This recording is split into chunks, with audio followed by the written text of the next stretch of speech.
बना रही? राधे राधे सभी को।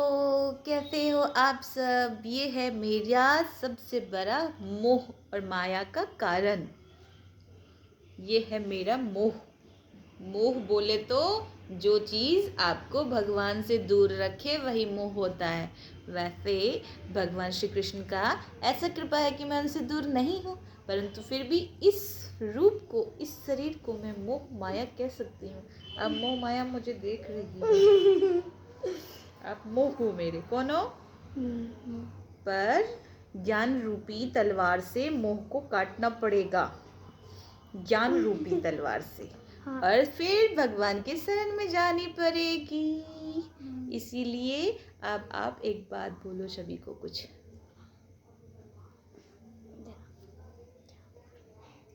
बोलो भगवान जगन्नाथ की कोई बातें या कृष्ण भगवान की कोई कथा बोलो। तो भगवान जगन्नाथ की एक कथा सुनाता हूँ। एक आंटी थी, वो हर दिन ना एक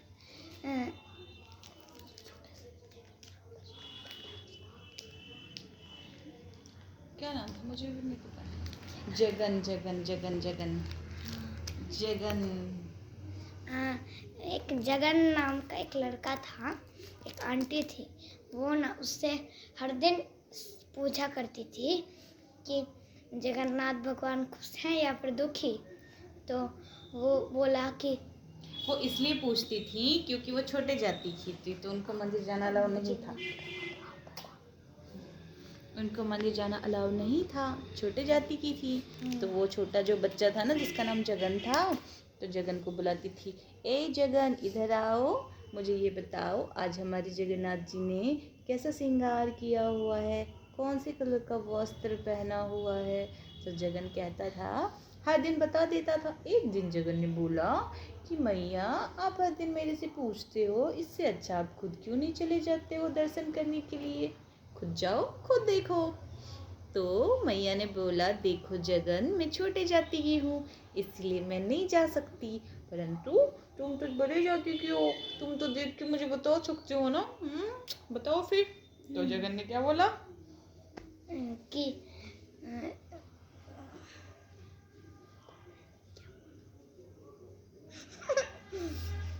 चलो बाबू ना थोड़ा सा भूल रहे कहानी, इसीलिए कृष्ण भगवान की कहानी सुनाएगा। वैसे जगन्नाथ जी भी कृष्ण के ही रूप हैं, तो कृष्ण अभी मुझे राधा रानी की और श्री कृष्ण भगवान की कहानी सुनाएगा।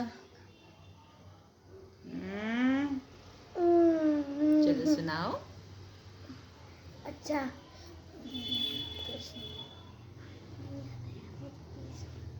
ओए मत बंद कर वीडियो, चलने दो, कोई बात नहीं। तो आप नॉर्मल सी बातें कर लो। चलो, श्री वृंदावन धाम, अगर हमें इस वृंदावन को वास मिला तो आप उधर जाके क्या करोगे?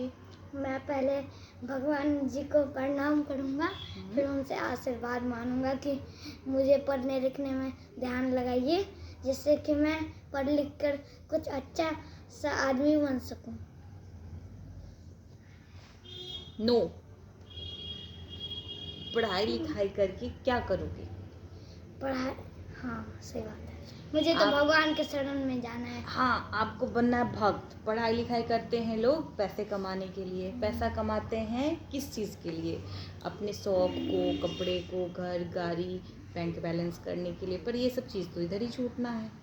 तो आपको वो चीज़ अर्न करनी है जो चीज़ आपके शरीर छूटने के बाद भी आपके साथ जाए। ये जो आपका बॉडी है ना, इसमें एक भगवान का जीवात्मा है जो नसों के अंदर खून बन करके, बॉडी के अंदर हवा बन करके चल रही है। तो वो जीवात्मा जिस दिन इस शरीर को छोड़ देगा तो ये शरीर डेड बॉडी बन जाएगी, चाहे वो किसी की भी बॉडी हो। एक दिन वो शरीर ख़त्म होता है। जो दुनिया में आया है ना, उसको दुनिया से जाना है। तो इसीलिए हमारे शरीर का अंत होने से, हमारा शरीर जिस दिन एक्सपायरी हो, जैसे मेडिसिन एक्सपायर हो जाता है तो हम उसको फेंक देते हैं, वैसे ही हमारा बॉडी एक दिन एक्सपायर हो जाएगा। तो हमारे जो फैमिली हैं, जो रिलेटिव्स हैं, उस शरीर को आग में जला देते हैं। पता है ये चीज़ आपको? तो फिर वो जीव आत्मा जो शरीर से निकलती है, उसको जाना पड़ता है कहाँ पे? दूसरे योनि में। किसी जीवात्मा जैसे कुत्ता, बिल्ली, जानवर उसके शरीर में जाना पड़ता है। तो मानव देह बहुत भाग्य से मिलता है। और ये मानव देह का ये सबसे बड़ा जो ड्यूटी है वो है भगवत प्राप्ति। भगवान की प्राप्ति के लिए हमें मानव देह मिलती है। अन्यथा हमें कुत्ता बिल्ली क्यों नहीं बनाते परमात्मा? बनाते ना। परंतु आपको भगवान ने नाक, कान, मुंह, हाथ सब देख करके मानव शरीर दिया। पलथी मारो और राधा राधा राधा राधा राधा राधा का नाम जाप करने के लिए। और जब हमारे जीवन में साधु संतों का आगमन होता है तब भगवान जी हम पे प्रसन्न होते हैं। क्यों क्यों बंद कर दो? बचने दो ना, बाद में करते ना, अभी मेरी बात पहले सुनो। वृंदावन को वास को मरम न जाने कोई, जहाँ डाल डाल और पात पात पे राधे राधे होई। तो ब्रज का जो निवास है, वृंदावन का वास किसी को नहीं मिलता। बहुत भाग्य हैं, भाग्य वाले वो लोग जिनको व्रज का वास मिलता है। कहते हैं राधा तू बड़ी भागनी, कौन तपस्या की, तीन लोकों की स्वामिनी है तेरे अधीन। इसका तात्पर्य है, साधु संत कहते हैं राधा रानी तू बड़ी भाग्यनी है, बहुत भाग्यशाली है कि तुमने कौन सी तपस्या किया है ये बताओ मुझे। तो तीनों लोकों की स्वामिनी हमारे श्री वासुदेव कृष्ण तुम्हारे अधीन है। इसीलिए तुम्हारे अधीन का मतलब तुम्हारे कंट्रोल में। तो तीनों लोकों के जो मालिक हैं वो तुम्हारे कंट्रोल में हैं। हे राधे तुमने कौन सी तपस्या किया? तो इसीलिए कहते हैं, क्या कहते हैं बोलो मेरे साथ, राधा तू बड़ी भागिनी, राधा तू बड़ी भागनी, कौन तपस्यो कीन, कौन तपस्या कीन, तीन लोकों के स्वामिनी, तीनों लोगों के स्वामिनी है तेरे अधीन, है तेरे अधीन।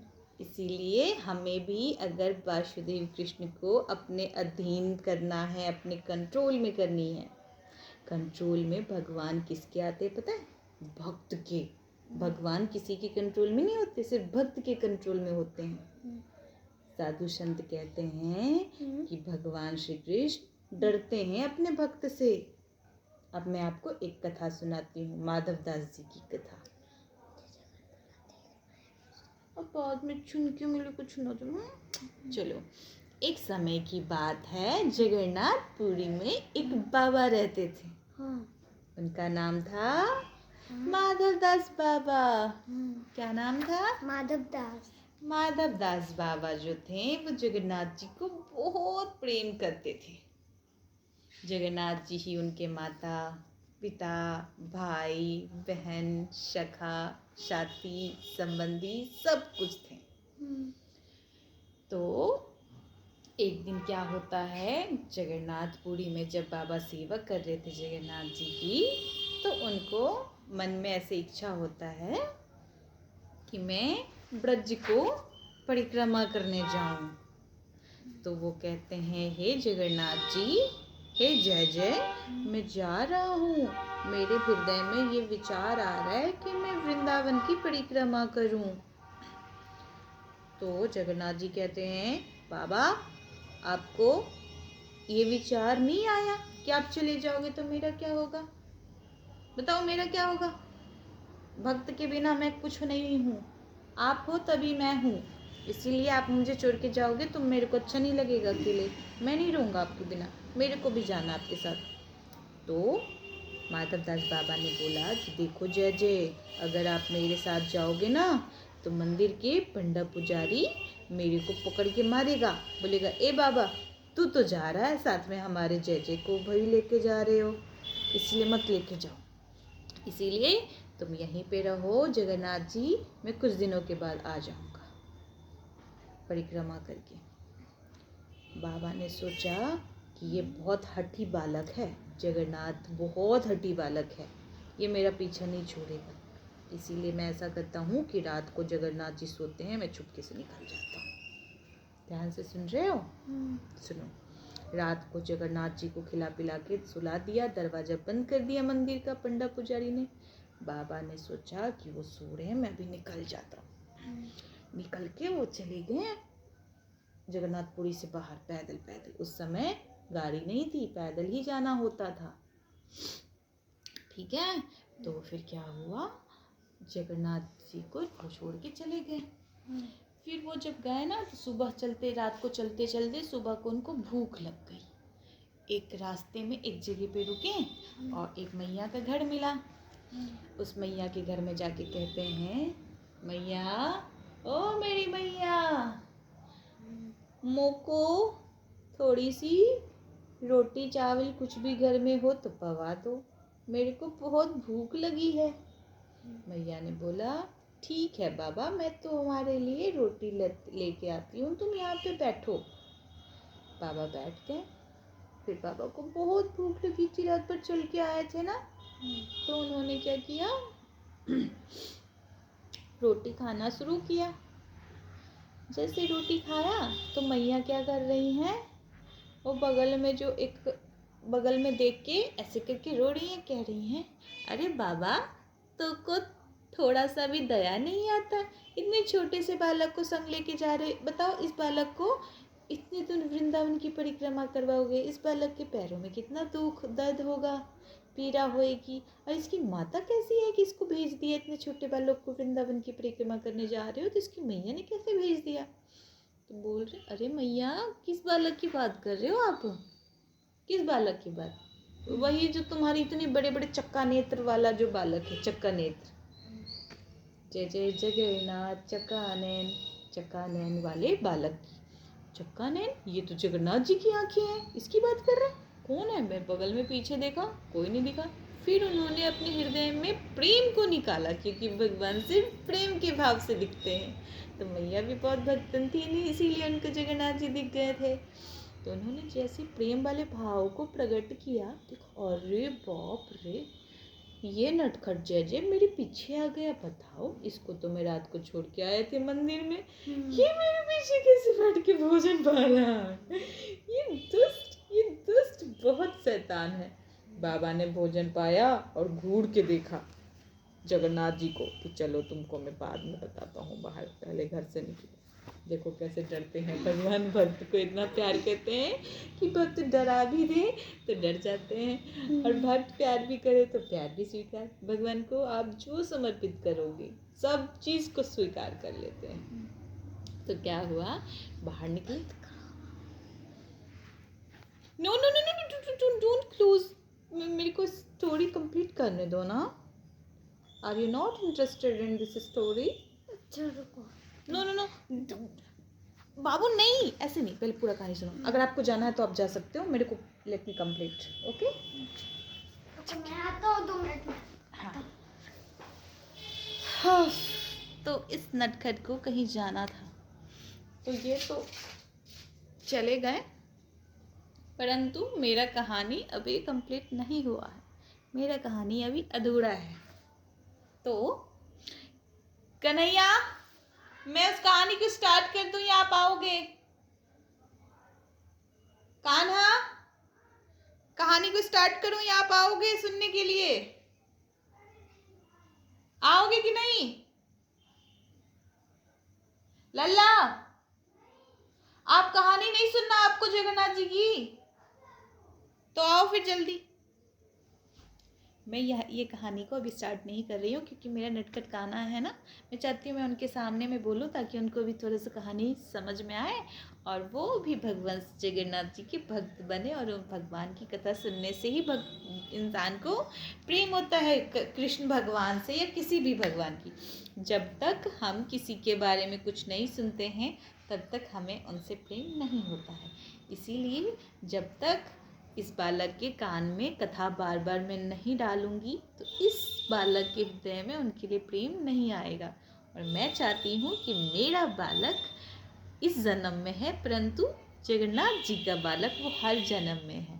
तो इसीलिए उनसे प्रेम मुझसे करे ना करे, परंतु उनसे ज़रूर प्रेम करें, क्योंकि हम सभी को उनके पास जाना है। हाँ जी, हाँ नेट नहीं है, कोई बात नहीं, आप सुनो ना, इधर आओ, जगन्नाथ जी की कथा सुन लो। तो मैंने ना हमेशा क्या करती हूँ कि कभी प्यार से, कभी इमोशनल ब्लैकमेल करके, कभी कुछ भी करके मैं कथा कानों तक डालने की कोशिश करती हूँ, सो दैट वो क्या करे, हाँ, भगवान जी की कथा सुने और भगवान से प्रेम करे, क्योंकि ये जीवन उनका है तो उनसे प्रेम तो करना ही चाहिए, हर किसी को करना ही चाहिए, करना भी नहीं, करना ही चाहिए। इसीलिए नटखट इधर आओ। अब देखो ये नाथ, मैंने सोचा था ये मेरी कहानी सुनेगा आकर के जगन्नाथ जी का, परंतु इसने क्या किया आप सबको पता है, वहां पे वो गेम खेल रहा है। हाय कान्हा, ये क्या कर रहे हो? नो नो नो, भगवान जी की कथा सुनना है, क्योंकि आपको उन्होंने जन्म दिया और बढ़ के उनके पास जन्म। कोई बात नहीं ना, आप कथा सुन लो ना। देखो ना माधव दास बाबा के साथ जो जाते हैं जगन्नाथ जी। कान्हा तो क्या हमें कहाँ पे थी कथा में? पता नहीं। ओ देख रहे हो ना आप सब, इसके अंदर बिल्कुल भी भगवान की भक्ति नहीं आ रही। मैंने कथा सुनाया, उस कथा को मैं पूछ रही हूँ कि हम कहाँ पे थे, तो कह रहा पता नहीं। भगवान सो सैड। वो जो थे ना, वो कौन थे? बूढ़े बाबा जो थे, उनका नाम क्या था? उनका नाम माधव दास। वो माधव दास वो बाबा। वो जगन्नाथ जी को घूर के देखे, बोले कि चलो बाहर। हाँ बाहर चलो, अभी मैं तुमको बताता हूँ।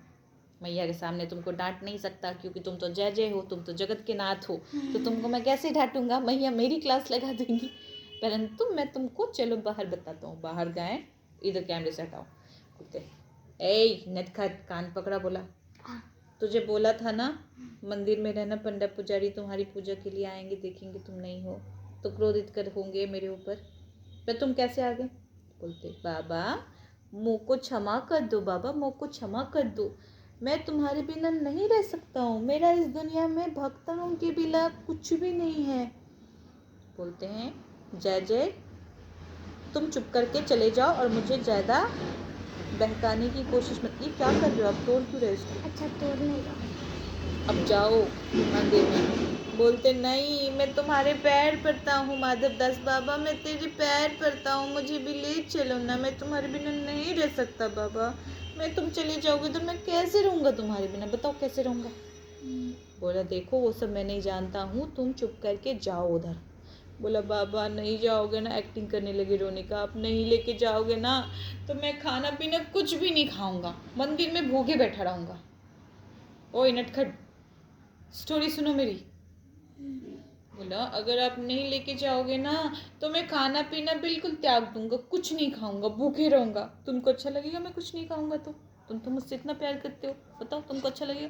बोला देखो ऐसी बातें करोगे तो मेरा दिल ना बिल्कुल भी अलाउ नहीं करेगा जो वहाँ पे वृंदावन जाके परिक्रमा करने का। ठीक है चलो, जो जो कहूँगा वही करोगे, अपने मन से कुछ भी नटखट किया ना तुमने तो मैं तुम्हारे कान पकड़ के और फिर बहुत पिटाई करूँगा। देखो भक्त कहते हैं कि मैं तुम्हारे कान पकड़ के बहुत पिटाई करूँगा अगर मेरी बात नहीं सुना तो। इसलिए बच्चों की तरह भक्त जो थे ना, माधव दास बाबा, उनका जो भाव था उस जगन्नाथ जी के लिए, वो बालक की तरह था, बालक की तरह प्यार करते थे। जो बालक की तरह प्यार करते हैं वो बालक की तरह, माता पिता की तरह बालक को डांटते भी हैं और पिटाई भी करते हैं ना। तो कहते हैं ठीक है बाबा, तू जो जो बोलेगा मैं बाबा मैं वही करूँगा, मैं बिल्कुल भी बदमाशी नहीं करूँगा। देखो अभी मैं कितना किया हूँ, मतलब ऐसे उल्टा दिख रहा है। 999 कर लिया हूँ, 100 हो गया।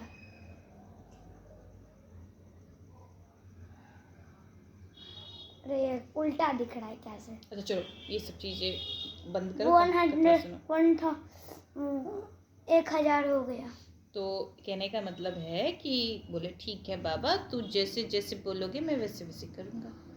बोले देखो मुझे पता है तुम लीलाधर हो, लीला किए बिना तो तुम रहोगे नहीं, नटखट तो करोगे, तुम तो खुजली वाले बच्चे हो, जैसे कैसे कहते क्या कहते हैं खुरलुच्ची। हाँ। तो खुरलुच्ची तो करोगे तुम, तुम तो ऐसे खुल्लुच्ची के बिना तो रह नहीं सकते हो, तो तुम कुछ ना कुछ शरारत करोगे, इतना तो मुझे पता है, क्योंकि तुम्हारी शरारत जो है वो युगों युगों में प्रसिद्ध है। सारी दुनिया जानता है कि कृष्ण कितना नटखट है। तो इसीलिए तुम मेरे साथ जा रहे हो तो मुझे बहुत सतर्कता बरतनी पड़ेगी, नहीं तो तुम कहीं पे कोई भी लीला कर दोगे। जगन्नाथ जी को ऐसे समझा ही रहे थे कि जगन्नाथ जी के माइंड में एक क्या हो गया, लीला आ गया। हो गया। हाँ, तो कहते नहीं नहीं बाबा मैं कुछ नहीं करूँगा, देखो कितने बोले बन रहे, नहीं नहीं मैं कुछ नहीं करूँगा, और दिमाग में चल रहा शरारती बातें कि मैं अब बाबा को परेशान करूँगा। बहुत उद्यमी थे, बहुत उद्यम करते थे। तो बोलते हैं कि बाबा बाबा मेरे को ना पैरों में दर्द हो रहा है, मुझे कंधे पे बिठा लो।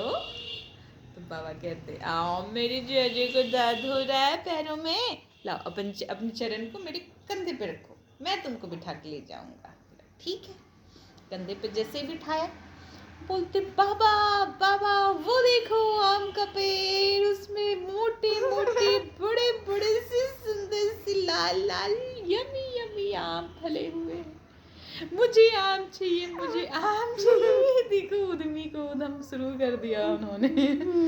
बोलते ए शैतान चुप करके कंधे पे बैठो, ज्यादा मस्ती किया तो कंधे से नीचे फेंक दूंगा। बोलते बाबा ऐसे मत बोलो ना, दुनिया में तुम ही तो मेरे सब कुछ प्यार करते हो, मैं तुम्हारे ऊपर नहीं बोलूंगा तो और कौन है मेरे इस दुनिया में। बहुत इमोशनली ब्लैकमेल शुरू कर दिया उन्होंने। अब बाबा का हृदय प्यार से मेल्ट हो गया, पिघल गया। तो बाबा ने बोला ठीक है नीचे उतरो, नीचे उतारा, बोला मैंने आज तक कभी जीवन में चोरी नहीं किया, परंतु तुम्हारे लिए मेरे को चोरी करनी पड़ेगी। क्यों? क्योंकि ये जो बगीचा है आम का, ये राजा का है। राजा के सैनिक हमेशा बगीचे में भी बैठे रहते हैं कि कोई चोर आए उसको पकड़ ले। मैं बोलूँगा कि तुमको आम दे तो कोई नहीं देगा, तो मुझे चोरी करना पड़ेगा। मैंने ज़िंदगी में हमेशा नाम जप किया है, तुम्हारा सेवा किया है, और तुम्हारी वजह से मेरे को आज पहली बार जीवन में चोरी करना पड़ रहा है, चोरी करनी पड़ रही है। इसीलिए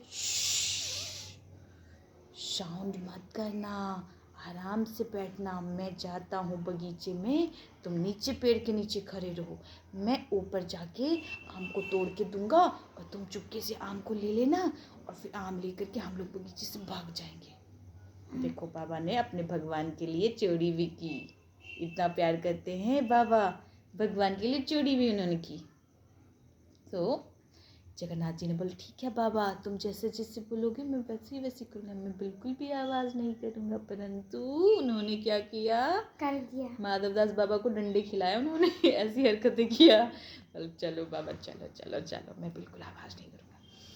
बड़ा बड़ा सा पका हुआ लाल लाल टमाटर की तरह आम, खुशबू अमेजिंग था। तो उन्होंने ना आम को सूंघ के तोड़ के देखा, सुगंधित आम को तोड़ के नीचे फेंका, बोला कि डोंट डू साउंड, ओके।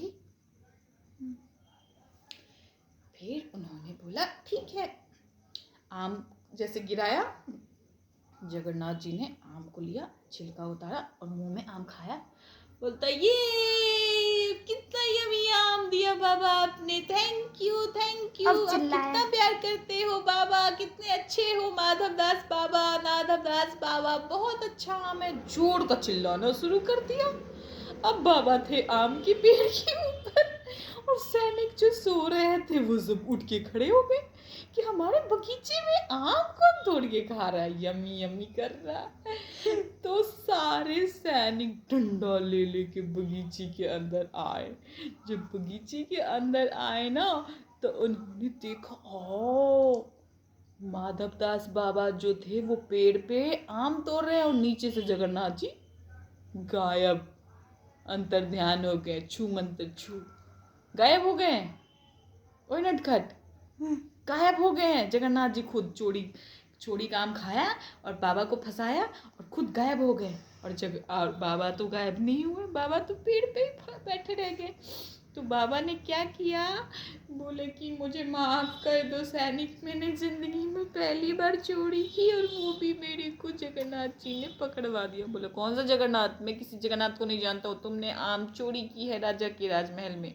जब राजा के बगीचे में तुम चोरी कर सकते हो तो सोचो तुम दुनिया के घरों में जाके चोरी क्यों नहीं कर सकते हो, तुम तो बहुत बड़े चोर हो। तुम्हारी हिम्मत कैसी हुई हमारे राजा के महल में चोरी करने की, उनके बगीचे में चोरी करने की, तुमको सजा देंगे हम, चलो राजमहल में। बाबा को हाथ में हथकड़ी लगाई और बाबा माधवदास बाबा बेचारे कमजोर बूढ़े बाबा थे, उनको पकड़ के लेके गया सैनिक और राजा को बोला, राजा साहब देखो ये माधवदास बाबा, इसने चोरी किया है आपके बगीचे में आम। तो राजा बहुत बड़े भक्त थे माधवदास बाबा की तरह, तो उन्होंने बोला, बाबा मैं आपको दंडवत प्रणाम करता हूँ, आपका रंग और आपकी रूप देख के लगता है कि आप बहुत बड़े भागवती प्रकृति के लोग हो, अब बाबा हो, आपने बाबा हो और नाम जाप करते हो, आपको देख करके मुझे अंदर से आंतरिक खुशी मिल रही है, अंदर से जो खुशी होती है ना, वो आनंद मिल रहा है, आपका रूप स्वरूप आपको देख के मैंने दंडवत किया है। आप कोई साधारण बाबा नहीं हो, आपको देख के मुझे ऐसा लग रहा है कि आप बहुत बड़े भक्त हो। अब मुझे ये बताओ बाबा, एक आम के लिए इतना बड़ा भक्त और इतने बड़े बाबा तो चोरी करेंगे नहीं, अब सच सच बताना इसके पीछे क्या कहानी है। तो बोला, देखो मैं तुमको कुछ बोलूँगा राजा तो तुम ट्रस्ट नहीं करोगे, परंतु उस नटखट ने मुझे फंसाया, उस नटखट ने सब कुछ किया है, उसी की लीला है। कौन से नटखट ने? बोले, वही नटखट जो लीला करता है पूरे संसार में, तुमको बना के लीला किया, मुझे बना के लीला किया, पूरी दुनिया को चलाने वाला जो नटखट है उसी ने लीला किया। अच्छा, कहीं आप भगवान की तो बात नहीं कर रहे? बोला, हाँ वही भगवान, वही जगन्नाथ, उसी ने मेरे को फंसाया इस मुसीबत में। बोले, अच्छा तो मुझे अच्छे से कहानी बताओ, कैसे फंसे हो आप उनके चक्कर में? बोला, क्या बताऊं, मैं जब से जन्म लिया हूँ ना तो मेरे माता है ना पिता है, वही मेरे मैया, वही मेरे पिता है, वही मेरे मित्र, वही मेरे शत्रु है। भगवान के लिए कह रहे, वही मेरे शत्रु है, देखो उसने मुझसे शत्रु बन के मेरे को इस मुसीबत में फंसाया, तो इसीलिए मेरा कोई नहीं है, वही मेरे सब कुछ है, वही मेरे संसार है, वही मेरे सब कुछ है, वही मेरे प्राण है। और मेरे को कुछ दिन से मन में विचार आ रहा था कि मैं ना वृंदावन की परिक्रमा करूं। मैंने जब उसको बोला कि देखो मेरे को परिक्रमा करने का मन है, तो उसने बोला कि आप मुझे छोड़ के नहीं जा सकते हो, जाओगे तो मैं कैसे रहूँगा तुम्हारे बिना, तुम नहीं जाओगे। फिर भी मैंने उसको मनाया, उसने मेरी बात नहीं सुना, तो मैं रात को चुपके से निकल गया। रात को चुपके से निकला तो वो भी मेरे साथ रात को चुपके से निकला, परंतु मैंने उसको देखा भी नहीं। अभी देखो, मैंने उसको बोलता है कि बाबा मेरे को पैरों में दर्द हो रहा है, मेरे को कंधे पे बिठाओ। मैंने उसको कंधे पे बिठाया तो इसके मन में चोरी करने की बात आ गई, बोलता है मेरे को आम चाहिए। तो उसको प्रसन्न करने के लिए, मेरे जगन को भूख ना लग जाए पेट में भूकू, इसीलिए मैंने ना उसके लिए आम तोड़े। मैंने बोला चुप रहना, आम खाना और निकल जाना यहाँ से, परंतु उसको जैसे ही आम दिया तो बोला, बाबा बहुत अच्छा आम है, बहुत टेस्टी आम है, बहुत यमी आम है, इतना चिल्लाया कि आपके सैनिकों ने मेरे को पकड़ लिया और वो अंतर्ध्यान हो गया। देखा कितना बड़ा बदमाश है, कितना बड़ा शत्रु है वो मेरा, ऐसे ही मेरे को मुसीबत में संकटों में डालता है, और जब मैं संकट में फंसता हूँ ना निकल जाता है। ऐसे है वो, दुष्ट है, बदमाश है, परंतु जैसा भी है वो तो मेरा संसार है, वो तो मेरा भगवान है, वो तो मेरा बालक है, वो तो मेरा कन्हैया है। तो बोला, राजा ने तो सुना कि इतने बड़े भक्त जिनके बिना भगवान नहीं रह सकते हैं, और ये बाबा भी सच में दिखने से ही लगते हैं कि बहुत बड़े भागवती प्रकार के, भागवती स्वभाव के थे। तो बोला, देखो व्हाट आर यू डूइंग, ये भी बहुत नटखट, इतना नटखट करता है ना, इसको तो मन करता मैं ऐसे करके मार, परंतु नहीं मारती। पता है क्यों? क्योंकि मुझे इसको बनाना भक्त, राधा रानी की कृपा के बिना नहीं बनेगा। तो कहती हूँ मैं, राधा नाम का जाप करो कमल से, और ये देखो राधा नाम जी का जाप करता है। तो मैं ये कह रही थी, तो जैसे राजा ने सुना कि अच्छा ऐसी बात है, तो उन्होंने बोला सैनिकों पेपर्स लेके आओ, दस्तावेज लेके आओ। अगर जगन्नाथ जी को वो आम पसंद है तो आज के बाद वो जगन्नाथ जी का ही बगीचा है, वो राजा का बगीचा नहीं है। पूरे संसार ठीक से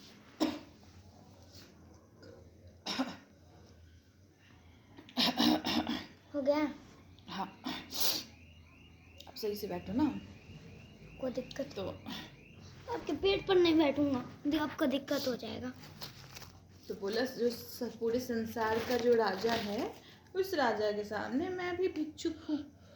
तो ये आज के बाद ये जो बगीचा है, आम का बगीचा, ये आज के बाद जगन्नाथ जी के नाम पे मैं लिख रहा हूँ। आज के बाद इस बगीचे का जो भी फल होगा वो जगन्नाथ जी को भोग लगेगा। तो उसके बाद राजा इतने अच्छे थे, इतने प्यारे थे कि उस बगीचे को जगन्नाथ जी के नाम पे छोड़ दिया, और उसका जो भी फ्रूट्स आता था वो जगन्नाथपुरी भिजवाते थे गाड़ी में बिठा करके। तो वो बहुत प्रसन्न हो गए और उनको विदा कर दिया उन्होंने, राजा ने बहुत सम्मान के साथ। क्या कहते हैं माधवदास बाबा को। अब माधवदास बाबा को बहुत क्रोध आया, बहुत भयंकर। कहते हैं अब ये नटखट मुझे मिला ना, फिर मैं इसको बिल्कुल भी सबक सिखाऊंगा। बाहर निकले जैसे राजभवन से तो मुंह लटका के बाबा तुम कहाँ चले गए थे, मैं कब से तुमको ढूंढ रहा था, नौटंकी ड्रामेबाज, बिल्कुल इसकी तरह। ये भी ऐसी करता है। कहाँ चले गए थे माधवदास बाबा, मैं तुमको कितना ढूंढ रहा था। अच्छा तुम मुझे ढूंढ रहे थे, तो फिर राजा के पास क्यों नहीं आए शैतान, तुमने मेरे को डंडा खिलवाया, बुढ़ापे में मैंने तुम्हारी वजह से चोरी की, राजा के सामने मुझे चोर की तरह लेके गया। कहाँ था तुम तो पूरे जगत के कोने कोने में रहते, उस समय तुम कहाँ चले गए थे। बड़े आए बदमाशी करने वाले, मैं सब समझता हूँ तुम्हारी शरारत, तुमने जानबूझ के मुझे फंसाया था ना, जानबूझ के, क्योंकि तुमको तो वो बगीचा अपने नाम पे करवाना था, बगीचा चाहिए था ना तुमको राजा का, इसीलिए लीला की थी ताकि हर दिन इस बगीचे का फल मेरे जगन्नाथपुरी में आए। बताओ यही था ना तुम्हारे मन की बात। बोला बाबा तुम कितने ही समझदार हो, तुम मेरी मन की बात कैसे समझती हो। तो बाबा ने वैसे ही समझता हूँ जैसे तुम सारी दुनिया की मन की बात समझते हो, वैसे ही मैं भी तुमसे प्यार करता हूँ और मैं तुम्हारे मन की सारी बातें समझता हूँ। चलो अब चुप करके शांति से, अब कोई लीला किया तो तुम्हारे ये दोनों कान है ना, ये दोनों कानों को मैं अच्छे से गोल घुमा दूंगा, समझ जाना। तो जगन्नाथ जी ने बोला कि ठीक है, मैं अब कोई लीला नहीं करूँगा, लीला नहीं करूँगा दिमाग में, बाबा, अब कोई लीला नहीं करूँगा, दिमाग में करूँगा ना बोला। तो एक समय क्या हुआ, बहुत दूर था जगन्नाथपुरी से वृंदावन। तो जब वो चले हुए थे वहाँ पे, तो बरसात का टाइम आ गया, रास्ते में मॉनसून का टाइम। तो टाइम आया तो उन्होंने क्या बोला, क्या बोलते हैं उनको, बाबा को, बहुत जोरों का, चलते चलते बूढ़े थे, बीमार थे, कमजोरी थी, तो उनके पेट में गुड़गुड़ हुआ, और उनको क्या हुआ, गुड़गुड़ होने के बाद उनको हो गया वो क्या कहते हैं, क्या, स्टमक अपसेट, पेट खराब। तो पेट खराब जैसे ही हुआ वैसे ही उन्होंने क्या बोला बाबा को, कि मतलब जगन्नाथ जी को बोला कि देखो मेरी तबीयत ठीक नहीं है, मैं ना रेस्ट करने जा रहा हूँ। तो उनके पास झोपड़ी भी नहीं थी, तो जगन्नाथ जी ने अपनी लीला से उनके लिए, माथे पे ठंड का टाइम था, बहुत ठंड का टाइम था, इतने ठंड का टाइम था कि दिन रात ठंड हो रही थी। तो जगन्नाथ जी ने बाबा के लिए सुंदर सी झोपड़ी बनाई, ताकि माथे पे छत होगी तो हमारे बाबा को कम ठंड लगेगी। कैसे, अपने से, हाँ भगवान छोटा वाला, लीलाधर थे वो, लीलाधर। उन्होंने तो लिप्स बनाए, नोजी बनाए, आईज बनाए, आईब्रो बनाए, फोरहेड बनाए, चिप्स बनाए, तो वो सब कुछ करते हैं। तो उन्होंने एक सुंदर सी झोपड़ी बना दी, बाबा को ठंड ना लगे।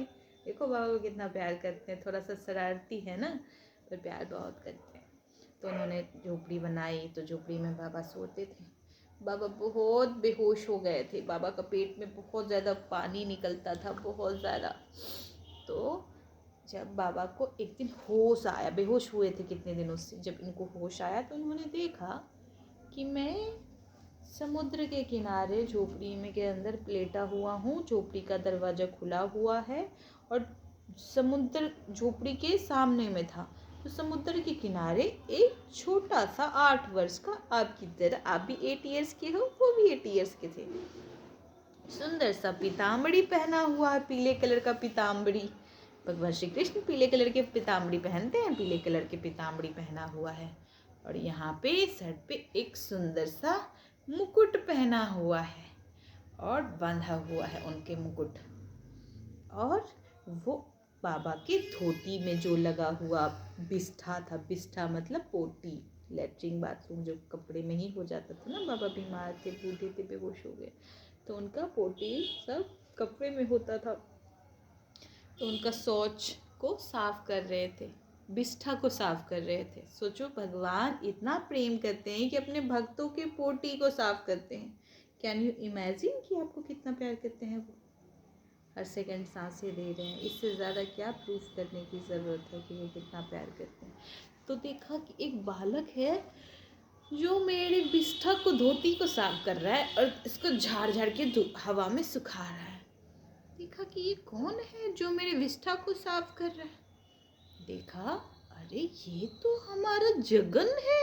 इसकी आंखें तो चक्का नैन है, चक्का नैन, चक्का की तरह गोल गोल गोल गोल, चक्का गोल गोल गोल गोल। तो ये तो जगन्नाथ जी हैं जो मेरी विष्ठा को साफ कर रहे हैं। वो तो देखा, बोला अरे अरे बाबा, ये तुम क्या कर रहे हो?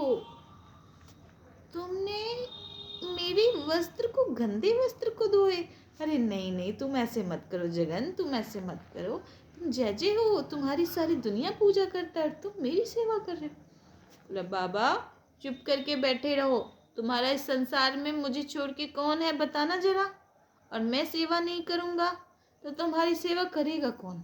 मुझे बताओ, तुम्हारा कोई और संसार में है मुझे छोड़ के? बोला नहीं, तुम ही मेरे पिता, तुम ही मेरे पुत्र, तुम ही मेरे सखा, तुम ही मेरे मित्र हो। मुझमें तुम्हें छोड़ के तो और कोई है नहीं मेरा। तो बोला फिर मैं ही करूँगा ना बाबा। जब मैं कर रहा हूँ तो कहते तुम मत करो, तो फिर करेगा कौन? बताओ कौन है तुम्हारा? बाबा के नेत्र सजल हो गए। नेत्र सजल का तात्पर्य है, हाँ, आंखों में अश्रु आ गया। बाबा ने बोला जगन, अगर तुम नहीं होते तो मैं तुम्हारे बिना कैसे जीता? मेरी जिंदगी ही तुम हो। फिर बहुत उन्होंने बाबा को, उन्होंने ऐसे करके हगी किया, हगी करके जगन्नाथ जी रो रहे हैं, हगी करके जगन्नाथ जी रो रहे हैं। नहीं, मैं नहीं रो रही। मैं इतनी भाग्यशाली कहाँ हूँ कि मैं भगवान के लिए रो। मेरे लिए, मेरी आंखों में तो मोह माया के पर्दे ऐसे फंसे हैं कि मैं तो संसार के लिए रोती हूँ, परंतु जो भगवान के लिए रोता है वो बहुत भाग्यशाली होता है। नहीं आता, रोना ही नहीं आता ना लोगों को, मोह माया में ऐसे फंसे हुए हैं जी नींद आ रहा है यार। अब कि उनको रोना नहीं आता।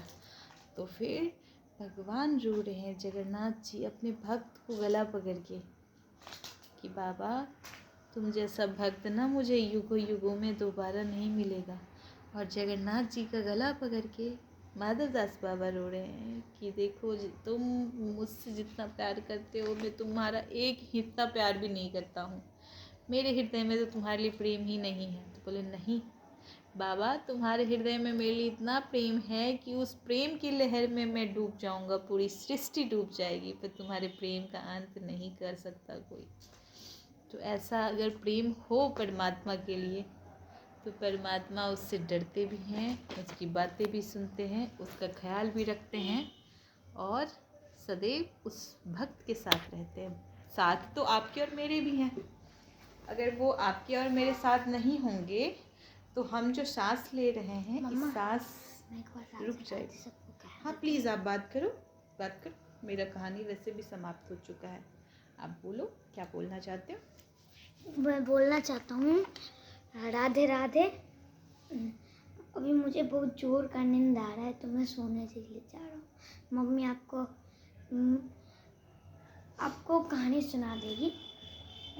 सुनिए, अभी पहले नानी थी तो नानी के साथ मैं रहता था।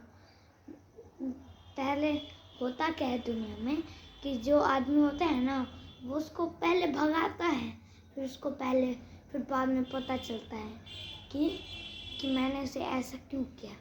ऐसे ही जगन के साथ हुआ था ना कि उन्हें बोला था कि जाने के लिए, तो उनको भी बाद में रियलाइज़ हुआ कि मैंने इसे ऐसा क्यों किया था।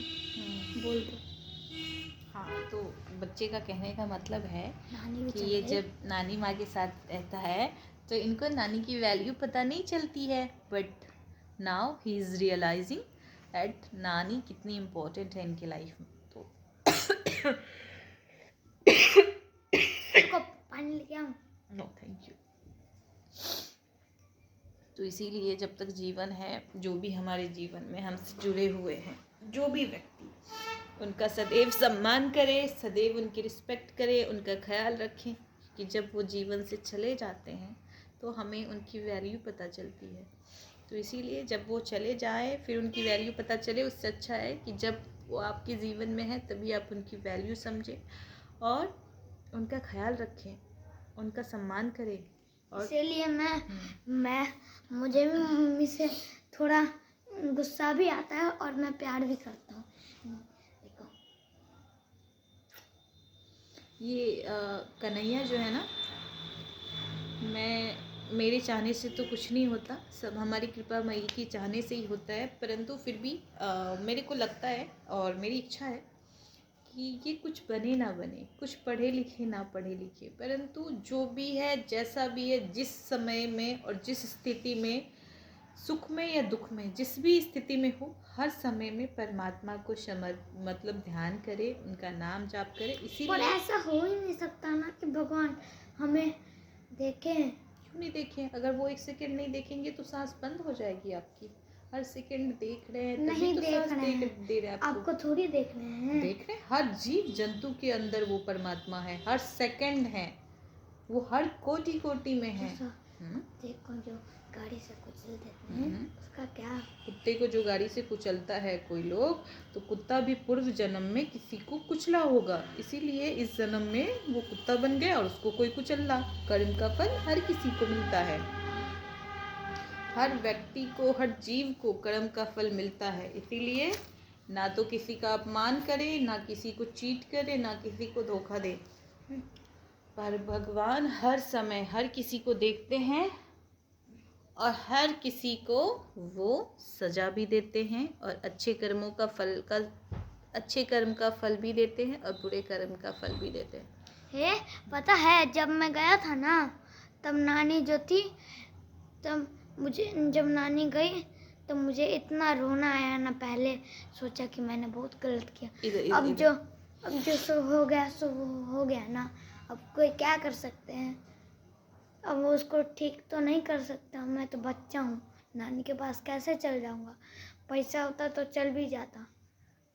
पैसे तो मैं भी दे सकती हूँ, पर मैं जाना अलाउ नहीं करूँगी क्योंकि 2-3 दिन में आ जाएंगे वो वापस घर। मुझे याद भैया का एग्जाम खत्म होएगा, वो आ जाएंगे, ठीक है? मुझे पता है, पर भैया खुद भी तो एग्जाम देने जा सकते हैं। आपको मैं कॉल लगा दूँ, बात करोगे नानी से? हाँ। ओके, नहीं लगेगा। मैं लगाती हूँ ना। ठीक है।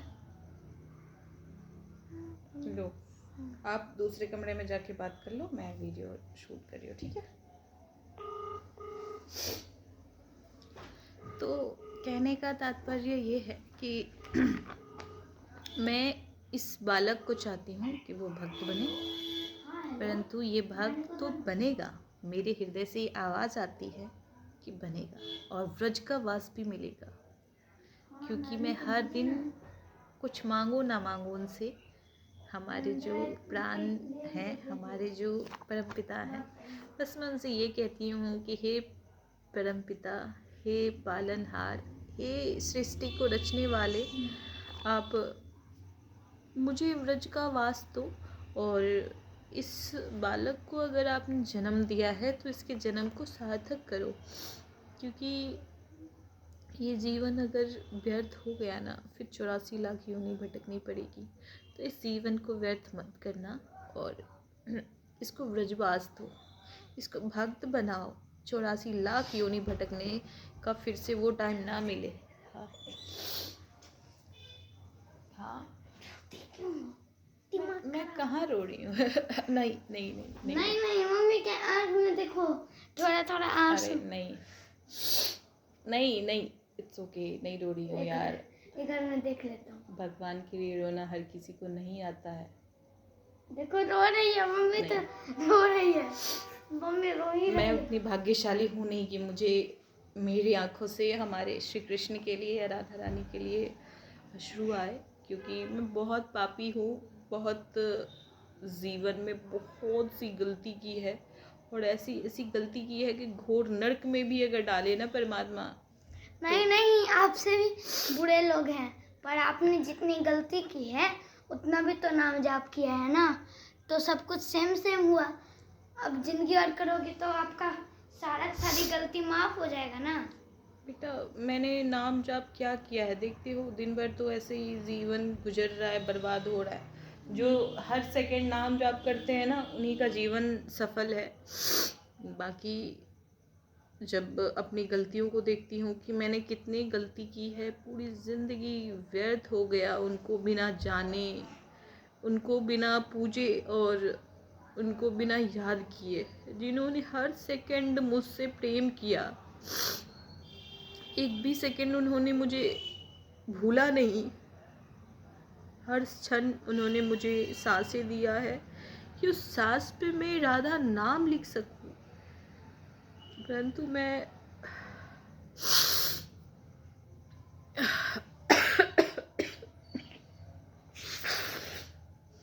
मैं उस सांस को संसार के लिए, दुनिया के लिए, परिवार के लिए जिए जा रही हूँ। पर जो सांस दे रहा है, जो सांस का अधिकारी है, जो उस सांस का हकदार है, उसको याद नहीं कर रही हूँ।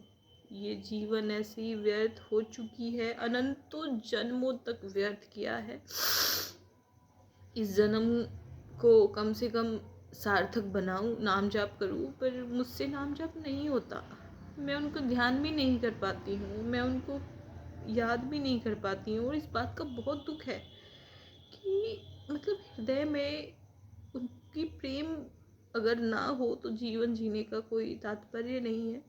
और लाख चाह के भी मैं उनसे प्रेम नहीं कर पाती हूँ। और ये जीवन का बहुत बड़ा दुर्भाग्य है कि उनसे प्रेम किए बिना जिंदगी को व्यर्थ करना बहुत बड़ा पाप है। और इस पाप का फल ये है कि फिर 84 लाख योनि का जो मार्ग है वो खुल चुका है और फिर से 84 लाख योनि भटकनी पड़ेगी। बस मन में ये इच्छा है कि हे वासुदेव कृष्ण, हे कृपामयी, हे दयामयी, वो तो दया की सागर है और मैं महान पापी हूँ, मैं दीनहीन हूँ।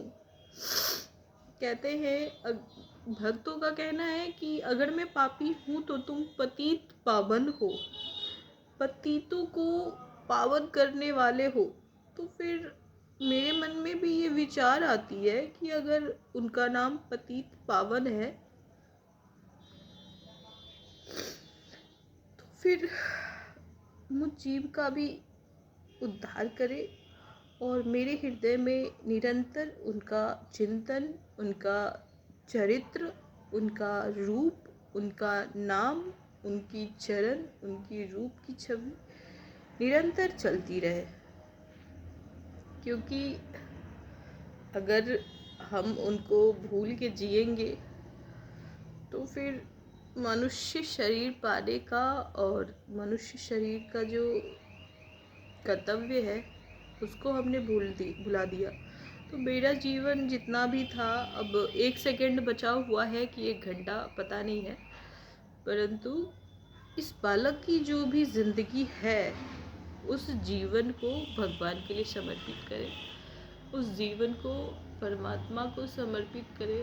और इसीलिए मैं चाहती हूँ कि वो भक्त बने। और भक्त बनना कोई साधारण बात नहीं है। भक्त बनना हर किसी की बात नहीं है।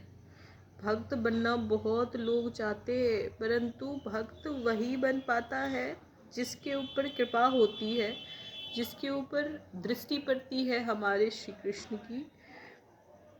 और जब उनकी दृष्टि हमारे ऊपर पड़ती है तो बदलाव जीवन में क्या आता है वो मैं बताऊं।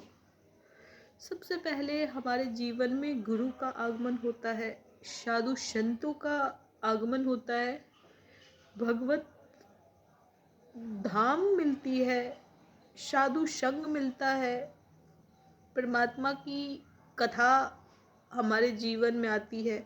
और जब हम कथा सुनते हैं तो हमें उनसे प्रेम होता है। और जब हमें उनसे प्रेम होता है तो बस ये समझ लो कि हमारे इस जीवन का जो लक्ष्य है वो हमें मिल गया। क्योंकि बिना प्रेम के भगवान नहीं मिल सकते, बिना प्रेम के वो मिलते नहीं हैं। और हम जैसे कठोर हृदय वाले व्यक्ति उनसे प्रेम नहीं कर सकते। हम संसारिक लोग 84 लाख योनि तक परमात्मा से दूर रहे, उनके तरफ पीठ करके अपनी जिंदगी को, अपने जन्म जन्मांतर को ऐसे ही व्यर्थ किया है। ये जन्म है, इस जन्म को व्यर्थ ना करें। इसीलिए जो भी बचे हुए समय है उस समय को परमात्मा का नाम लेकर के और उनका गुणगान करते करते अपने जीवन को गुजारे।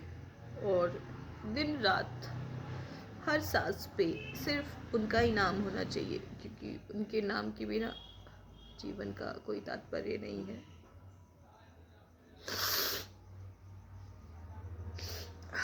अभी मैंने सोचा आप था, रो रही हो नहीं, और मैं देख भी नहीं रहा हूँ, ऐसा हो सकता है? अभी मैंने सोचा था कि मोबाइल में देखूंगा। बाबा माधव दास की कथा आप लोगों के साथ शेयर करूं। और माधव दास बाबा की जो प्रेम है हमारे जगन्नाथ जी के लिए, और जगन्नाथ जी जो प्रेम करते हैं माधव दास को, ये प्रेम कोई साधारण प्रेम नहीं है। काश हमारे हृदय में भी मत रो रोना। अरे मैं कुछ नहीं, अरे मैं कुछ नहीं, रो क्यों रही हो यार? बिना रोए वो बिना नहीं रोए मिलते।